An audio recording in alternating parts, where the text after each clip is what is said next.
I'm Nicole. I'm a community manager at Swarm, and Swarm is the digital hub for the fractionally minded. It's where designers and developers come to connect, collaborate, and craft their fractional lifestyle, independently but not alone.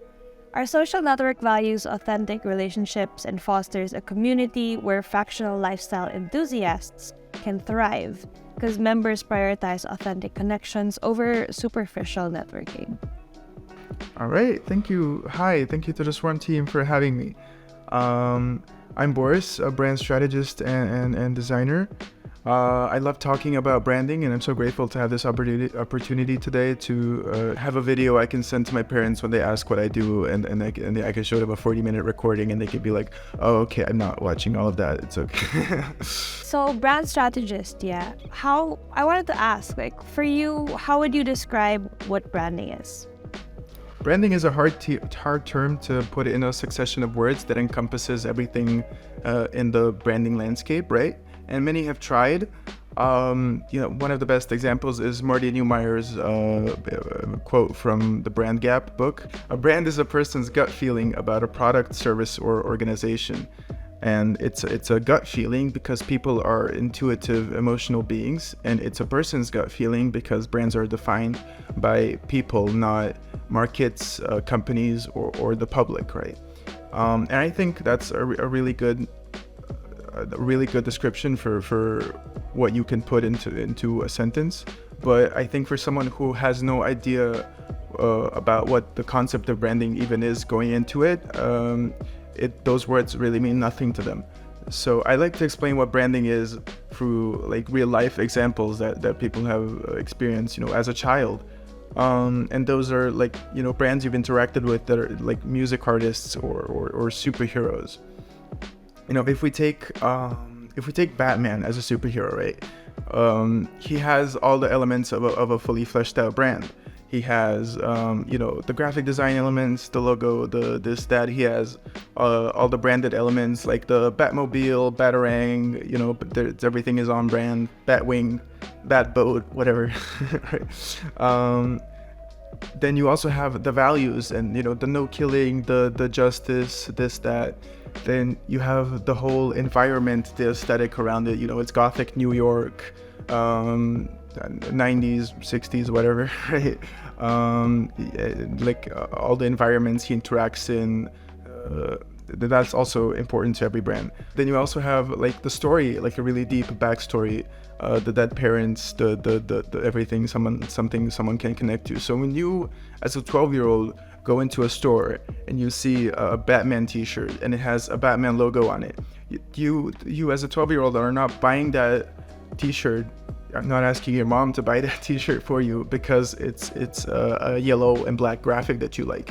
You're buying it for everything because you feel like you connect to the values, you feel like you connect to the aesthetic, you feel like you connect to the whole backstory of Batman, and you want to represent that and you want to show that to the world, and you feel engaged by that graphic. So it's not the graphic, it's everything that stands behind the graphic that's making you connect. And branding is really about taking the concept of Batman, pivoting, and translating that into a business. I believe every business can be a superhero to someone, right? No matter how boring the industry is per se. Even a classic boring company like an insurance company. An insurance company isn't boring. You have these packages, yada yada yada, but medical insurance companies, when your daughter is sick, will save you by paying her kidney transplant, right?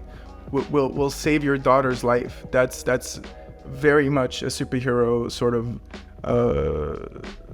narrative for some dad out there. You can give me any business concept and I can show you how it can be a superhero to someone. It's not a boring industry, but maybe don't do that because I'll say something stupid on this. So how is it different from marketing or from visual identity? Branding has lived under the umbrella of marketing for so long. And every company has a chief marketing officer, but no one has a chief branding officer, right? And so the chief marketing officer kind of takes branding into their own arms to sort of handle that aspect, and it's really not part of their job, so they sort of like brush it off. They get some agency to design something that looks cool or whatever, and now we have a brand per se. And then the problem comes because marketing is how you tell the story, but branding is the story, right? So marketing falls flat when they're trying really, really hard to tell a story that doesn't exist, right? And they're trying to create this narrative, but the narrative is short term. You know, marketing does work to create a narrative around your company, but it only lasts as long as the marketing campaign is ran, right? So if it's a multi-million-dollar campaign, you tried really hard, you got a group of writers, everything, you created this whole world around this marketing campaign, but it lasts for 3 to 6 months, and people do feel connected to it while it's running. But once it's done, they don't feel it anymore. It's gone, right? So as long as you're putting money into it, then it works. But when you're not, it doesn't work. And branding is really the opposite of that. It's the long-term narrative of your business, and it's felt through every touch point of your business, every touch point of your brand, every interaction someone has with your company. They should feel an element of branding sort of ingrained into their mind. As for visual identity, I make a distinction in my services between visual and brand identity, because visual I consider to be like purely visual, right? You're making me design like a logo and like visuals based on nothing but aesthetics, and like that I still have that as a service, but I'm thinking about dropping it by the end of next year, maybe, because it's just not how I prefer to work anymore. It's not where I see value in my sort of work. And I honestly can't believe I used to just do that, right, and not go through the whole strategy process beforehand, because now I create so much more meaningful work and work that really works, right, that shows results, that lasts a long time. If you're just doing visual identity, someone can say, I don't like minimalist design or something, and I like to say design is not art. I can draw something, right? I can draw like a dog, and I can put it in a drawer, right? And it stays there, and it's art in my drawer, right? And it stays there, and I can create a beautiful painting and take it to a museum, and the art can exist in a museum, and you go there and it's beautiful and it's inspiring and everything. But design cannot exist without a problem that needs to be solved. The design can't exist in a vacuum, right? Design only exists as a solution to some sort of problem. And I feel like that just wasn't stressed when I'm purely doing like the visual part. So now I really appreciate the branding process. Really, yeah. I want you, when I design a business card, I want you to pick up a business card and be like, oh, this is my mom's business card, right? I feel, and it's cool, right? And I feel super connected to this, and I just want to throw money at my mom's business because I love this. I love it so much. It means so much to me, right? There was this BBC study for one of their shows by the neuroscience group, Professor Gemma Calvert. They MRI scanned people's brains, and they flashed images of popular brands that they might have interacted with during their lives. And what they found was the same part of the brain that's activated when they see those brands that they relate to, is the same part of the brain that's activated when they see pictures of their loved ones. And some of these brands can even evoke a feeling of well-being and a feeling of warmth, just like you would feel when a loved one walks into the room or something like that.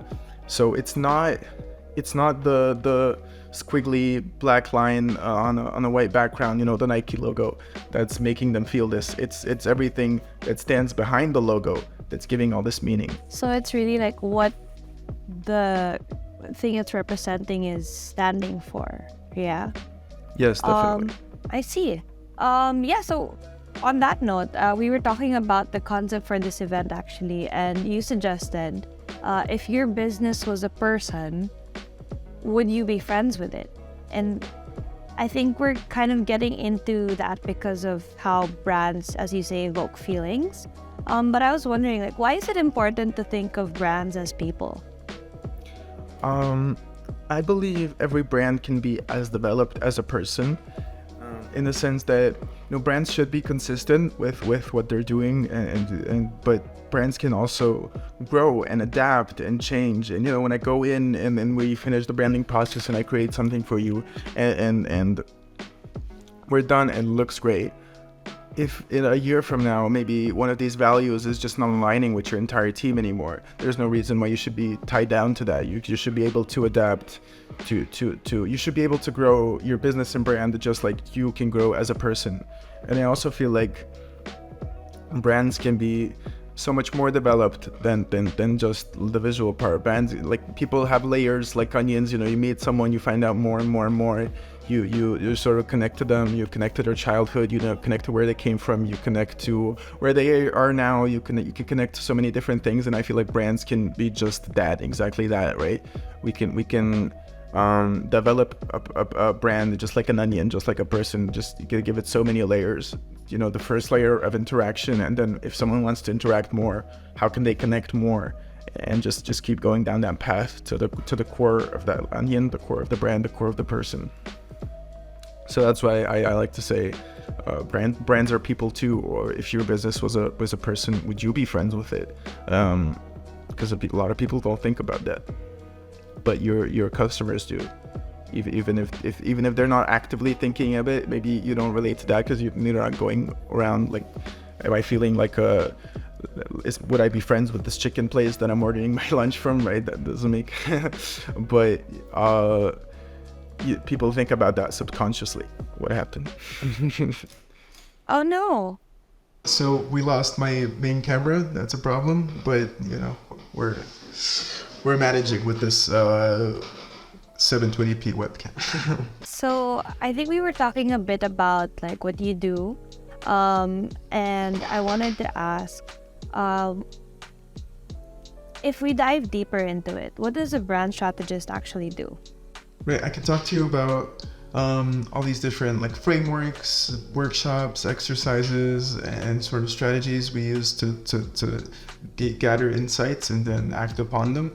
But really what brand strategy is sort of business consulting through the lens of branding. The main goal of brand strategy is to find problems and solve them, right? So we find a problem, we identify the problem, we flesh out the problem, and then we design solutions around that problem. So when I come into a brand strategy meeting, I'm going in with the sole purpose of trying to solve problems. Is this my camera? They're doing my screen. Okay. My main purpose there is to solve problems and clarify and communicate. So the brand is already there, right? The brand is a collection of the opinions of all the decision makers in the company and their vision, and relating that back to the market and the people and their customers. Most importantly, that's the most important bit. The most important bit is the users that use your business, that we're designing for them, right? Not for you. We're designing for them. We just have to dig the brand out of the dirt together, and that's sort of the brand strategy process, just digging for some dirt to find like all the little pieces. We're like archaeologists. We're like digging for the dirt to find the little pieces of the old ancient base, and then we're putting the base together and sort of how we envisioned that it looked. So I'm not trying to be, sometimes maybe someone wants me to because they just don't care. Like, I'm not coming in there like Virgil Abloh, right? Like I know everything. I'm gonna show you the best way to do everything, right? I'm really there for you to tell yourself how you should do it, right? And I'm showing you all this data that should help you form your opinions. Yeah. So what are some examples of how to apply branding concepts? Oh, okay. This is gonna be a great TikTok. So Nicole, can you give me like 2 words? Just any 2 words. Just something you would name something by. Anything. How about like a pink tiger? I'm not sure. Oh, a pink tiger? Yeah, is that too random? Okay, but like 2 separate things. Oh, okay. So a tiger, okay. and pink. And a cell phone. Okay, let's go with pink and tiger. Okay, pink and tiger. So we have 2 brands, right? The pink and tiger. And they're both using this white label energy drink. and they're trying to sell it, right? They're getting a finished energy drink from some manufacturer somewhere, right? They're using the same manufacturer, that happens, and they're trying to sell it in their respective markets. Now, Pink is comes from the classic background of marketing and running big business. They know how stuff is done, right? And their main goal is to reach as many people as possible, because they think they understand that is what makes a business successful, and they're trying to be like the Coke, the Red Bull, the Monster. They're competing with all these different energy drinks on the shelves. And they have a large budget. They're gonna do all these different things to achieve that purpose.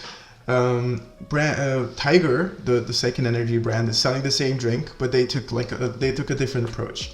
They invested some time before launching to find an underserved subgroup of people, a subculture that they feel is underrepresented in the energy drink space, right?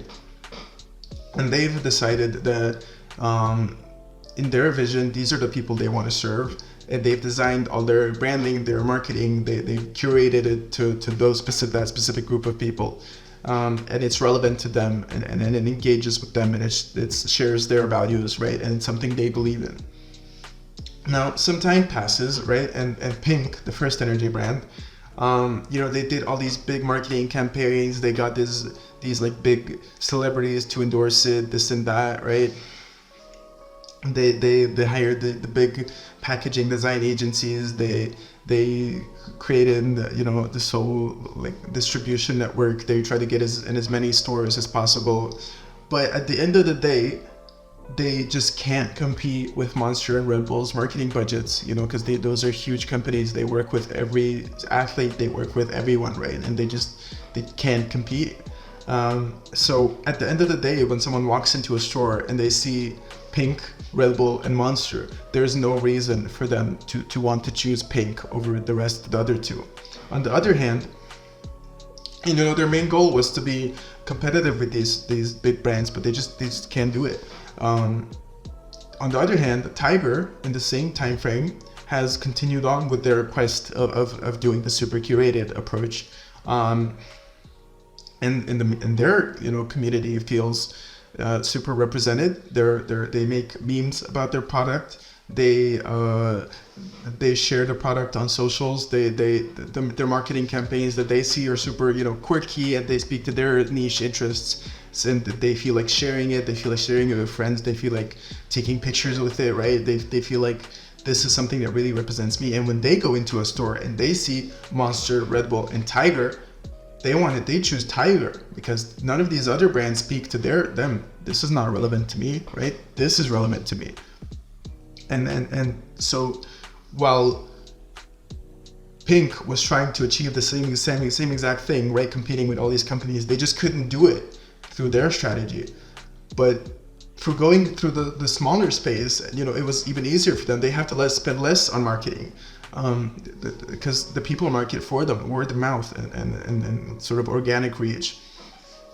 And they've achieved, to being competitive against these different markets. And their pool is sort of now exponentially, their pool of customers, even though they started small, is now exponentially expanding like a whirlpool in a pool, right? If you throw a stone, there's like the concentric circles around it. That's how their audience is growing. So now the only thing Pink has to compete on, the only thing they can do is lower prices to be competitive. So someone has to choose them. So it has a reason to choose them over the big names. Meanwhile, Tiger can raise their prices. They can be more expensive than the other ones, right? And people will still choose them because again, is sort of the sort of atmosphere that they work in is so drastically different. That's really cool. And it seems like it produces really big differences. So as freelance. It's a long-term play, right? You can't see it if you worked as a CEO for many years and now you're just starting a startup or something. You know how the big companies work, and you think that's how your company is going to work, and it's not. especially in today's business landscape, like businesses start all the time. There are new businesses every day, like big businesses every day, and they get born today and they die tomorrow, right? And you're just another one of those. You have to find your sort of crutch. What's gonna make you stand out? What's gonna make you different? How are you going to approach this in a new, innovative way, right? And you don't have to reinvent the wheel every time, but it's taking some of these processes and just thinking deeper about what you're doing is going to get you so many better results long term. People need to stop thinking about businesses like if you're a politician and you're there for your 4-year term and that's it, and you're trying to just increase whatever the country is doing right now. You take on a whole lot of debt and everybody's lives are great, and now your reputation is great, and then the next president comes and now they have to deal with all this short-term debt, and they have no long-term plans, and then the process just repeats, right? The next politician is just worried about what's this going to do for their reputation, their career, but they're just thinking in 4-year spans. You really have to think about what is your brand going to mean in 50 years? If you're a hot dog stand, right? If you're just doing a hot dog stand, what if your hot dog stand is worth $1 trillion in 50 years? And how is it going to relate to culture? How is it going to relate to society? And what is it going to mean to people? How you really have to think in big terms, whatever you're doing. That's true. And that's very important to like businesses, small or big. And so I was wondering, like, we talked a lot about big companies and like brands, but is it also as important to like an individual? So like as freelancers, how could we apply these principles to personal branding? Personal branding is not really like my biggest forte, but I can definitely give you some advice there. And it's really the same process that you use for brands, just maybe translated in a different way. So I think Gary Vaynerchuk said this in one of his interviews, and I'm paraphrasing here. It might be, I don't know, anyone else, don't hold me to that. Someone asked him, you have all these content teams and you're in all these different, you have 10 companies, you're doing all these different things, you're speaking to all these different people, and you have all these different writers telling you, everything. So how is your personal brand genuine then? And then he said, it's 97% me, and the 3% is just a change in communication, right? So you really have to think about who you're communicating with your personal brand in every context, and then translating that. You go, you're this person, you're everything. You should be you. That's the most important thing. That's the thing that's gonna make you different as a personal brand. You should be you. You should be your own interests. You should, everything that you're interested in a wide scale is coming together to create your personal brand. Like if we're thinking about Joe Rogan, he's a podcaster, but he's UFC, but he's he likes aliens, he likes tech, he likes psychedelics, he likes all these different things, and it's all coming together into one personal brand, and that just makes the brand stronger. So I do talk about niching down a lot of times, and I think that's a really good business concept and branding concept. It's a really strong thing. Just being the best at one thing, it makes you so much more valuable. But it's also about just being you at every point, and then translating what your essence is into a different language that other people understand. And I really recommend like reading some books on sales and communication, maybe something by Sam Forn, just to understand how to, they're both English. You walk into a room of CEOs and you're both speaking English, but it's a different language, right? And you need to translate what you are into their language so they understand. So I think that's maybe my 2 cents on how you should approach personal branding. That makes sense, because it's like, it's you and your services are being performed by yourself and nobody else. So like it's really significant having your personality shine through your personal branding. Yeah, and I think Swarm is the perfect platform for freelancers to develop their personal brands. They could like experiment with it and see how it works through like the profiles and forums, see what people respond to, what you can like relate to or relate with among each other. I love Swarm because it's sort of a social network of great freelancers, and you could ask questions, you can interact, you can see what people are working on. It's really so much more than just like a freelance platform. It's really a community. I really love it. That's why I love Swarm. It's taking like this dated concept of freelancing platforms and it's spinning it on its head, and it's like, how can we do this completely differently? I really appreciate that.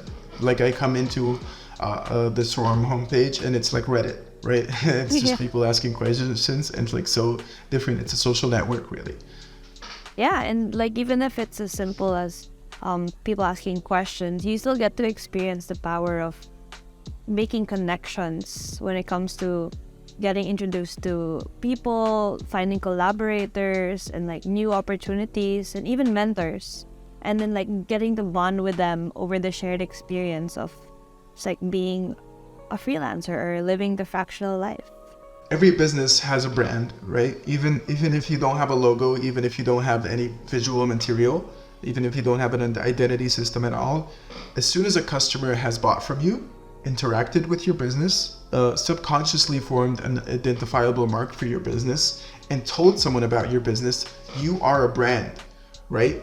And it's just the difference is whether you are going to grasp those branding concepts and have control over them and leverage them for long-term growth and really control what your brand is and what you represent, or if you're just gonna let it flow in the wind. I guess like maybe one thing to add is, aside from personality or imagining a brand as a person, what really nails like making a brand solid and cohesive? I think it's really about the people and how you're thinking of the people at every step, at every interaction point with your business, because whatever you think, and it's really about, Marty Neumeyer said, it's defined by individuals, not the public, not the market. So when Apple did their thing with the iPhone, right, everyone was like, this is stupid, why would you do this? Like that was the general public's right opinion. So they had a vision and they had a certain individual that they were serving, and they designed solutions for that individual, and that like trickled on to like the entire world. But it's focusing on what those specific individuals need, what pain points they have in their daily lives, and how you can help solve them in a meaningful way. Designing meaningful solutions for people just outside of your main offering, and just seeing how you can over deliver on your offering, and how without stretching yourself too far thin, but how you can just make your business like an experience in everyone's life. And again, you can do this with any boring company, right? I'll give you an example that's not my own. Christo, when he was starting his blind agency, one of their first larger projects that they worked on was for a tech firm. And this tech firm, he walked into a meeting and all of these, if you don't know Christo, he's like a brand strategist, also one of the biggest educators in this space. He walked into a meeting of all these executives in this tech company, and they design solutions for the back end of these tech companies. They deal with the chief technical officer, I think, chief operations officer, something like that, that's dealing with all the back end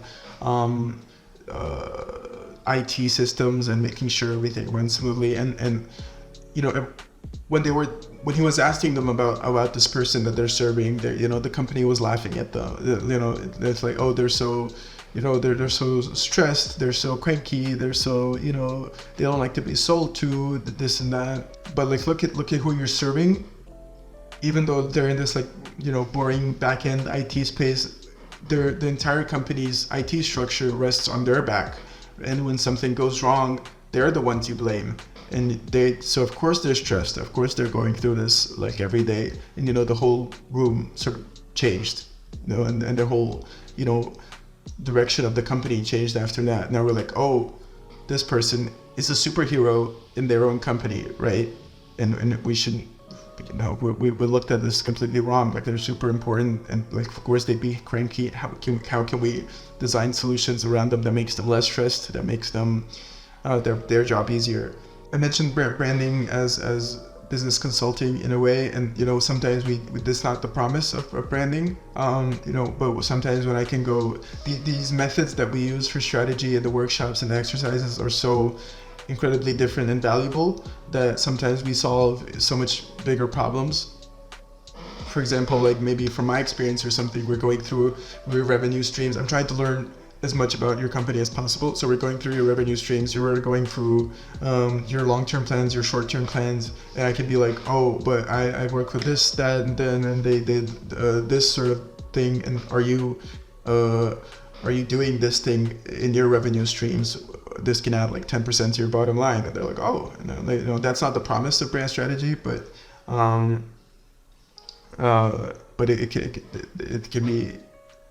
There are many added benefits. Also, the brand strategy process can help you do more efficient meetings within your company, because it's a really curated, fast-paced process of it can have 6 to 12 hours sometimes, but it's a fast-paced process relatively, so you can use it to structure your own meetings and just really get to actionable insights that you can use in your business for different problems. And this is a tangent and totally not what you asked. All right, this has been Swarm Salon number 34. If your brand was a person, would you be friends with it? Thanks for coming to chat, Boris. Of course. Stay swarming. Goodbye.